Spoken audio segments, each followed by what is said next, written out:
Surfing is more than just sliding around on top of a wave with the help of a surfboard. It's really more of a lifestyle, a culture, or a philosophy. Each and every one of us is able to enjoy this activity as long as we are in certain physical shape, patient, and above all, have the desire to catch waves. In this DVD, you will find the necessary information in order to catch your first waves safely and securely. We've divided this introductory course into 10 steps, which you will need to follow one after the other without skipping steps. It's very important to master each step before going on to the next, and to follow this method rigorously if you want to progress quickly. Teaching kids under the age of 8 the origins of surfing. It's difficult to know exactly when and where surfing originally began. Although there are theories that place the origins of surfing on the west coast of Africa and in Peru, it's believed to be in Polynesia and the islands of the South Pacific where this sport truly began. The Polynesians, during their constant inter-island voyages, were the ones. The environment.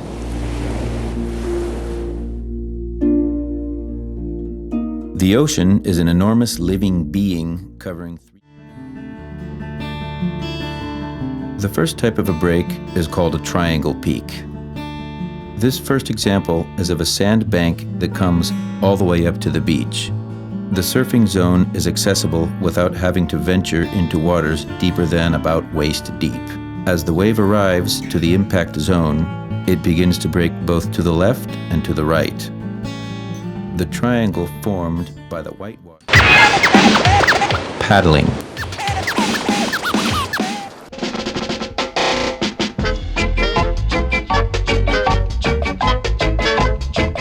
Practice paddling even before starting out in the whitewater. If you have access to a swimming pool, you can perfect your paddling style and try out different positions on your surfboard so that once in the ocean, you will feel more comfortable on your board. If you do not have access to a pool, paddling around on your board in the ocean, even while there are no waves, is an excellent way to get a feel for the board.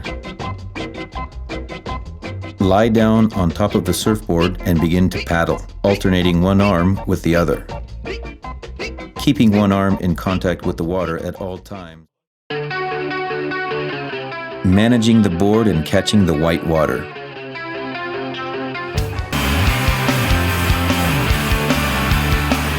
Find a mellow whitewater area where the water is no deeper than your waist. Make sure it is crowd-free and with no heavy current, where the whitewater goes from large to small. The best type of whitewater is one that comes in clean with no waves in front of it, allowing you enough time to prepare to paddle for it. What to do? Hold your board under your arm with the nose forward and fins behind you, looking out towards the peak. Grab the leash with 2 fingers from the same hand that you are holding the bottom rail of the board with to avoid tripping over it. Walk toward the water, being careful not to hit anyone with the board. Watch where your nose and tail are going, and enter the water carefully. Once you are in the whitewater zone, you may not need to paddle. What not to do? Do not let the board out of your hands between you and the oncoming whitewater, as the board will hit you as the wave approaches. Avoid areas with small whitewater zones, as it is probably due to heavy currents and/or reef bottoms. Do not pull the board by the leash, as the whitewater will drag you back with the board.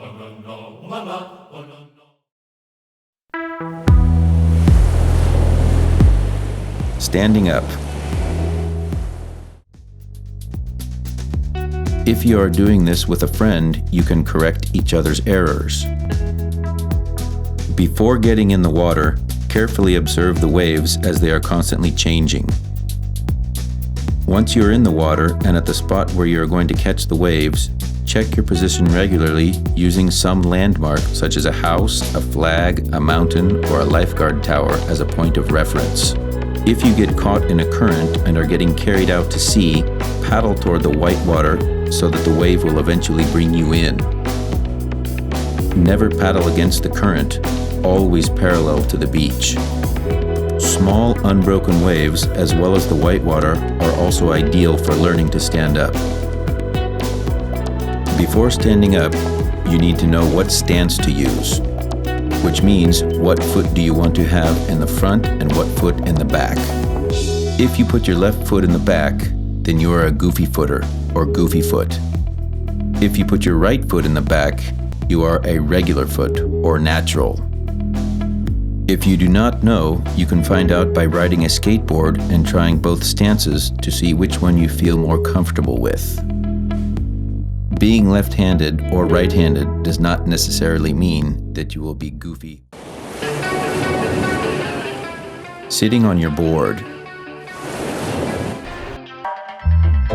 Try sitting on your board once you have reached the area just outside of the peak.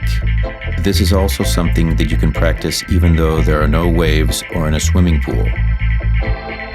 Sit straight up, facing the direction of the oncoming waves, allowing you to react as soon as you see one coming. From the lying down position, as you sit up on your board, lean back and straddle your board, keeping the nose out of the water. Catching waves.